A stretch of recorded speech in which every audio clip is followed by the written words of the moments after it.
नमस्कार। भारतीय राजनीति की असली धुरंधर भारतीय जनता पार्टी ही है। ये आज से नहीं है, ये जनसंघ के दिनों से है, क्योंकि हमारी नींव है राष्ट्र प्रथम, विचारधारा और संगठन। कल ही श्री राघव चड्ढा और उनके साथी आम आदमी पार्टी छोड़कर निराश होकर भारतीय जनता पार्टी में शामिल हुए।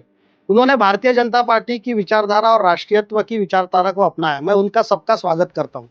आज ये बहुत महत्वपूर्ण सवाल सोशल मीडिया और मीडिया पे घूम रहा है कि भाई इनके ऊपर कोई दबाव था क्या ईडी सीबीआई का, या इनको कोई प्रलोभन दिया गया था क्या। तो मुझे ऐसा लगता है इतनी बड़ी घटना को ये ऐसे ट्रिवियल बातें करके कम करना ये गलत है।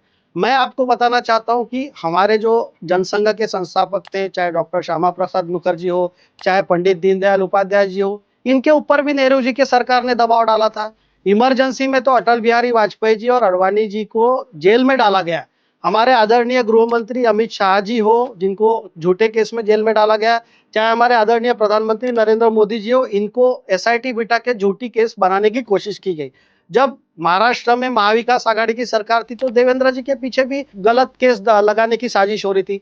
तो क्या हमने कोई पार्टी बदली क्या?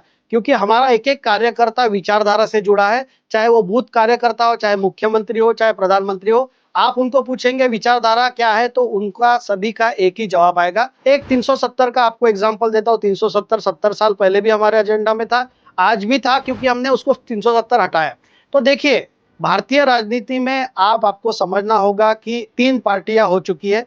एक है परिवारवादी पार्टी जो कांग्रेस पार्टी है, जो राष्ट्रीय जनता दल है, जो मुलायम सिंह जी की पार्टी है, जो डीएमके है, और उद्धव ठाकरे जी की पार्टी परिवारवादी पार्टी है।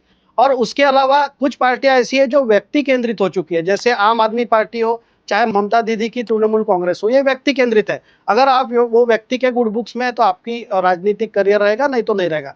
भारतीय जनता पार्टी ऐसी पार्टी है जो सिर्फ विचारधारा और राष्ट्र प्रेम के कारण है।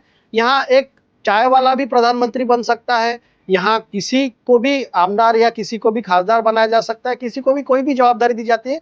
पहले देखा जाता है वो आइडियोलॉजी से कितना कमिटेड है।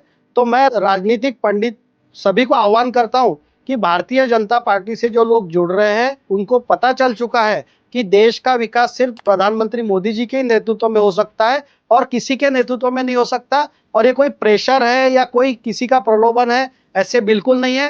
राघव चड्ढा जी और उनके साथ जो आए हुए मैक्सिमम प्रोफेशनल्स है, राघव चड्ढा जी खुद चार्टर्ड अकाउंटेंट है, पाठक जी आईआईटीएन है। तो ऐसा आप कह के उन्होंने जो निर्णय लिया है इसलिए लिया है क्योंकि अरविंद केजरीवाल जी अपनी ईमानदारी की राजनीति के लिए राजनीति में आए थे। उन्होंने शीश महल जैसा घोटाला किया, शराब घोटाला किया, उन्होंने कन्विक्टेड क्रिमिनल जो लालू प्रसाद यादव जी है उनके साथ हाथ मिलाया।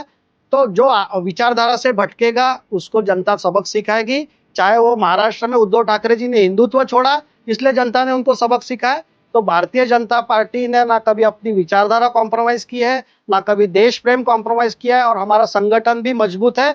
इसलिए मैं सभी से ये करता हूँ कि ये जो घटना घटी है राघव चड्ढा जी की, इसको इस परिप्रेक्ष्य में देखिए और भारतीय राजनीति का सही आकलन आप कीजिए।